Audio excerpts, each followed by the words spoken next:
Hello, Ms. Day. Hello, Miss Camp, and welcome to Day Camp. It feels good to be here. I know. I mean, it's one of those things that we've imagined so many times, and now we're actually in the flesh. I never get to see you in person. It's really nice. I know. We've seen each other online for quite some time, but now we're in Tuscany, and as we were planning to do it. Has it been everything you wanted it to be? Oh, it's been more. It's been more. And you know what? I think I said that in an earlier podcast, this one. I want to come as more as a participant than as a host. And I mean, really feel I have. Oh, that for same. I think when I arrived, I was the expectations for me, I was ready for them to kind of shift into whatever it needed to be. Same. I feel like I've actually soaked up and learned so much from our, attendees, and that's exactly what I wanted. Like, this is a place for inputs, and we're walking away with them.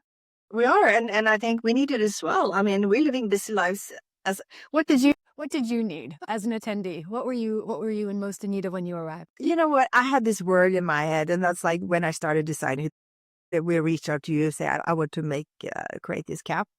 I wanted intellectual stimulation, and not only like listening to a podcast or reading a book, but like having interesting conversation with like-minded people about things that matter to us and learn about what matters to them and be able to, have a real conversation, not only like snippets or like, short coffee. Well, I think about I always encourage the leaders that I work with to seek input and to get inputs, and not just with the people who are reporting to them all the time or the people they engage with all the time, but different stuff. And podcasts and articles and books and everything else are so good, but you can be a passive recipient of that. And there's something about when you're put into a situation like this camp where you're an active participant in that input. So anything that's coming to you, you immediately are engaging with, reacting to, responding to, coming up with questions. And that's that stimulation bit that takes it, I think, one extra step further. Yes. And I've experienced that as well. So you feel like you've gotten that. Yes, absolutely. What's one idea that you have been able to engage with this week that you're just so happy that you had that and you're going to take back with you? I mean, I think I was thinking about the importance of presence and thinking that I am present in my life. I think it's one of my values. I think I'm pretty good at it. But the level of presence this week, because I mean, honestly, the Wi-Fi is pretty bad here. So tired. I haven't looked at my phone. I look at my PC or anything, and it's almost like it doesn't exist. Like the world outside, it doesn't exist. It disappeared, and everyone felt the same way. So I think also the kind of energy in the group that we all were so present and so here. We really having connected with each other on a level that I'm pretty amazed by. That you can't with the phone on the table or in your pocket. I think that's one thing I always joke, because I taught at the University of Oslo, and I would require that students close their laptops and use analog paper and pen for the first part of our class every time. I would require that phones were visible to me so that I knew that they weren't engaging with them. You actually can't learn deeply with that distraction. And what was interesting this week about going to a camp for leaders that's not the same as a university classroom was that we didn't have to ask anybody to put stuff to the side. Kind of naturally, everyone came and they left their phone. I left mine in my room. People left them away. They were turned off, no alerts. And so we were all just fully focused, full brain, full heart, full body. We were all in that room together for days in a row. I know. And that's something that I think, with the fact that we didn't have to lay down any ground rules, but everyone just naturally did it, was really cool. So it just shows you how that need was there for each of us. I know it was there for me, and I'm not even a deeply digital person, but we can't help ourselves. I mean, we need our calendar, and we need our, LinkedIn, and we need these other things. And honestly, I mean, it's like all this, everyone talk about what's going on in the world. I have no idea what's going on in the world. Do we have a new pope? I don't even know. I don't know either, which is fantastic. But what about you? What is your the thing that you? The thing I needed most, just personally this time, I mean, I always like to give knowledge. I always like to get intellectual stimulation is a great one for sure. For me, I'm a big believer in interaction creating more value than the sum of the two parts. And so I just like to have the opportunity to sort of collide intellectually and creatively with different people. In my writing life, I've been parts of writing residencies and retreats and things like that have infused my creativity and given me space and time to be focused in a creative way. And what I was thinking about as you and I were putting this camp together is that we're actually providing that for business leaders.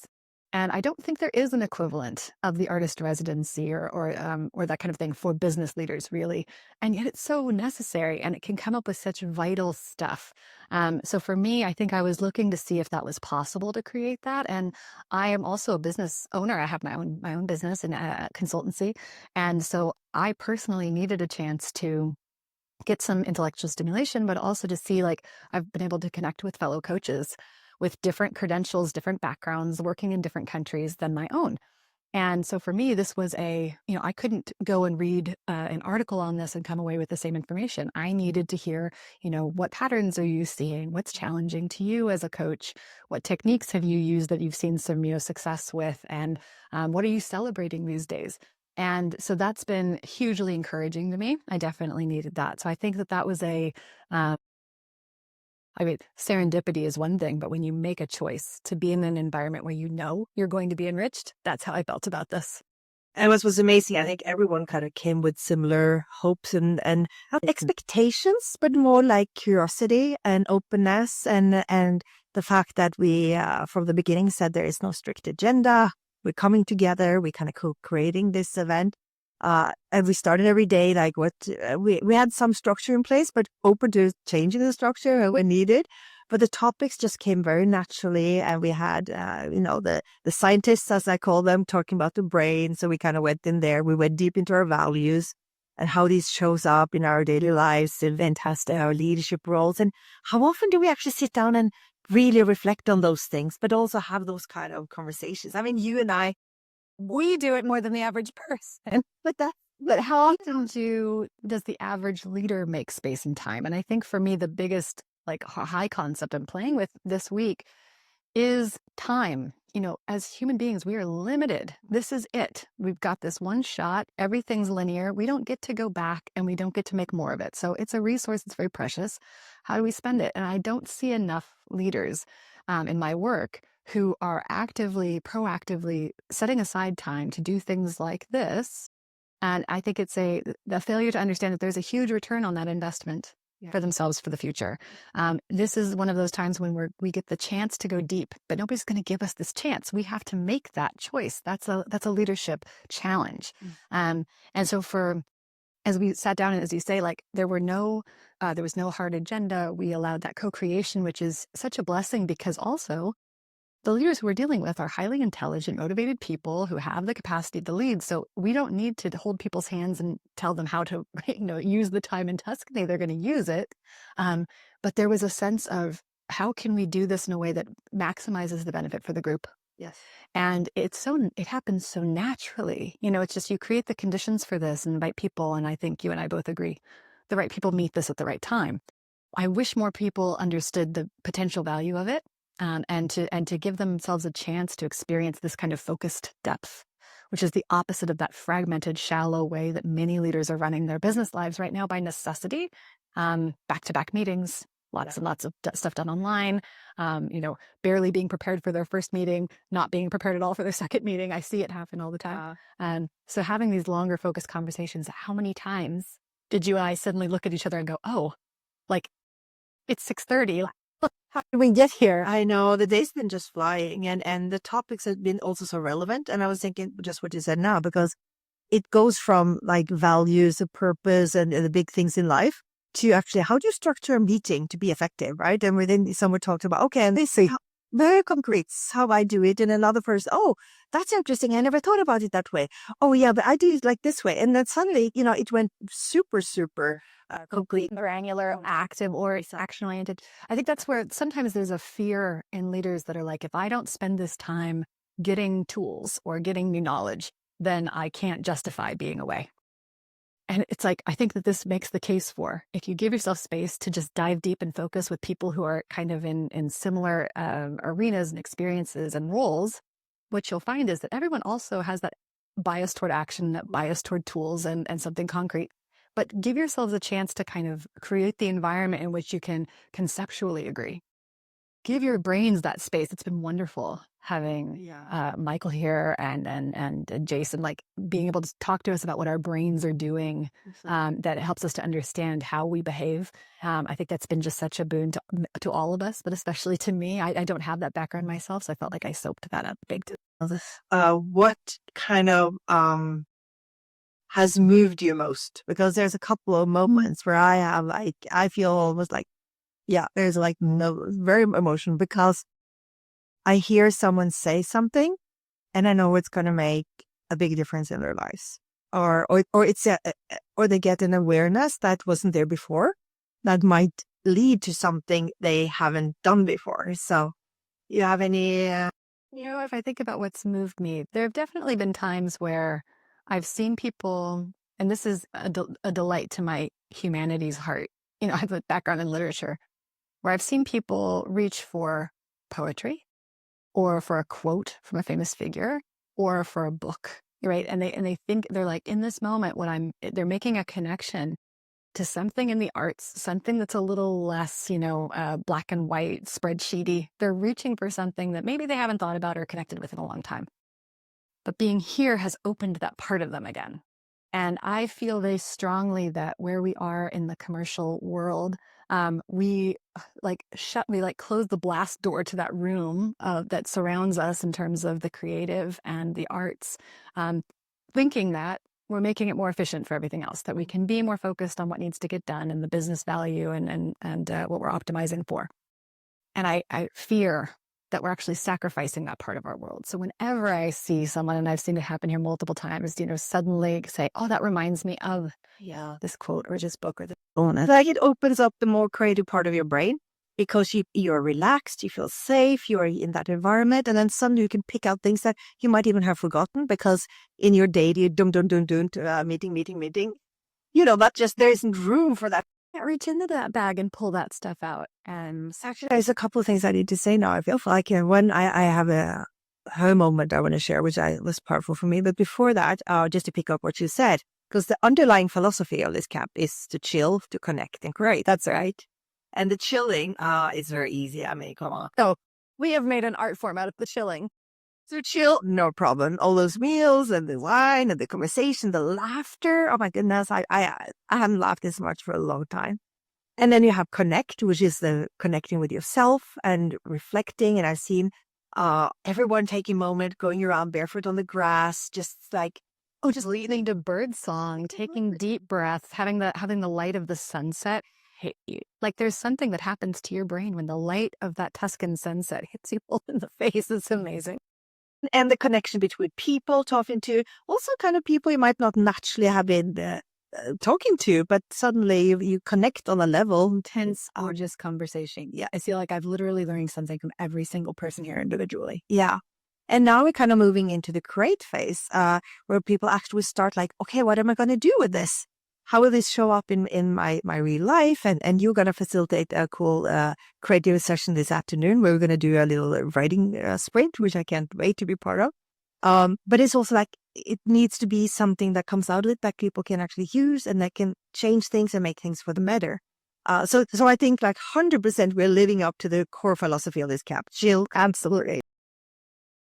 And then I want to go to this moment which really touched me, and that is the fact that we are actually 50-50 women and men. Awesome, which is wonderful. And I had a question, if you might remember yesterday, when I asked about, when we're really going through tough times, who do we reach out to? And we as women usually have a couple of friends we are comfortable, some have many, some have a few. The name is spring to mind, though. We're like, okay, Yes, you kind of have that. Someone's there if you need them. And then I asked the men about that, and their answers were quite different. I mean, you very bravely, I think, asked. Let me ask our male counterparts here in this room. And being 50-50 is super helpful. So it's not one person put on the spot. Yeah. But to say, like, how does this work in your lives, or does it? And the answer was, it doesn't. In the moment when things are hardest, the inclination of these leaders is not necessarily to reach out and share. they don't have the name or the face that springs to mind. How did you feel about that, Annicken? Well, that's when I felt very emotional because I cannot imagine what that must be like because I have so many. I don't have so many actually, but I have some very, very strong, which I know will always be there. Absolutely. When something happens. And I've gone through many things as, we all have, and they have been there all the way. And I always know that, there's people I can talk to and rely on all that. And when I heard a couple of them say they didn't have anyone, so it really goes down south, there's no one that they could talk to. That was wild. And you and I both work with male leaders, a lot otherwise. And so we know this to be true, but just hearing it spoken aloud like that it's so difficult. And I appreciate it again, having, Michael's perspective on how we've evolved as a species and what is it in our brains that has helped us to take on certain kinds of challenges, et cetera. But there were constant references in this group, I don't know if you noticed this too, to like when we lived in tribes, when we lived in community, when we lived like this, because there's something about the burden of leadership. It doesn't have to feel like that, but we know how important it is, what we're trying to do, that we feel like we're carrying it. And that, at least for many of the men, they feel like they're carrying it all alone. And it feels so unnecessary to me because I'm like, ooh, but you could talk to your fellow man.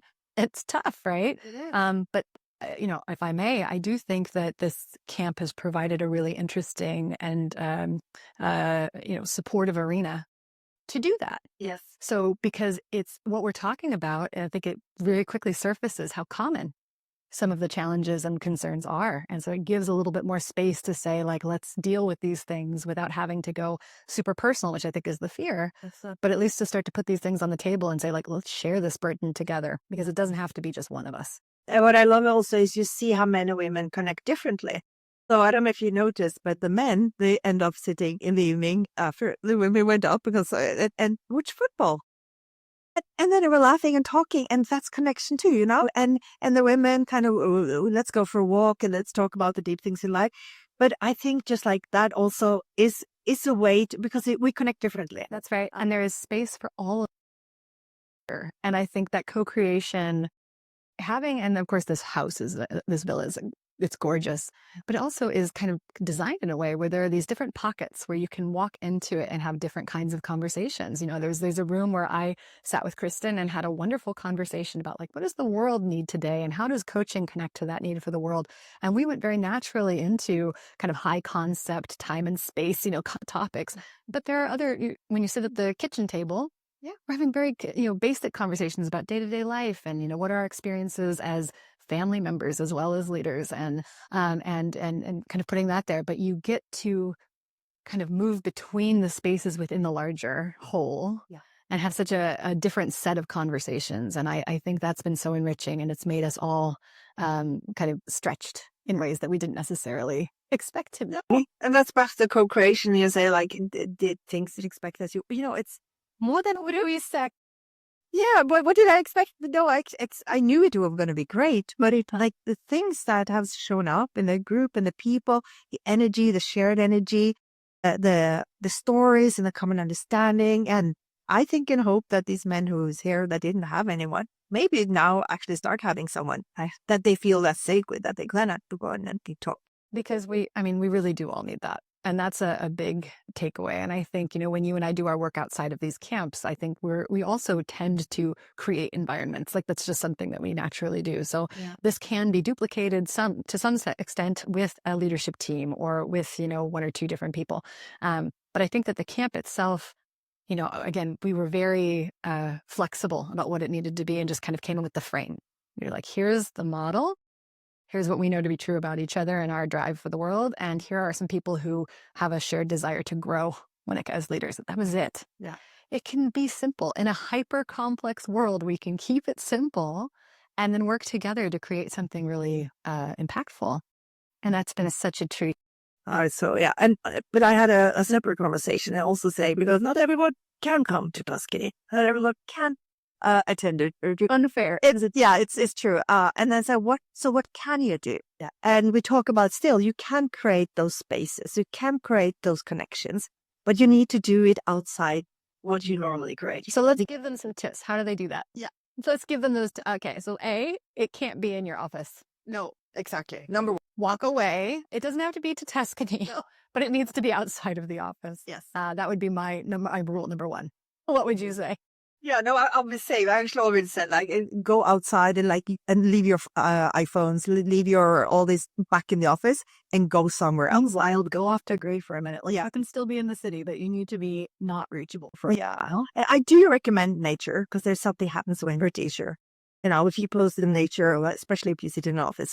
Yeah, so go outside in nature, and I think also create like a setting where it's enjoyable because you think if you just take the mindset in the way you talk in a normal meeting and just sit in a park and talk about the same, you might not get the full benefit.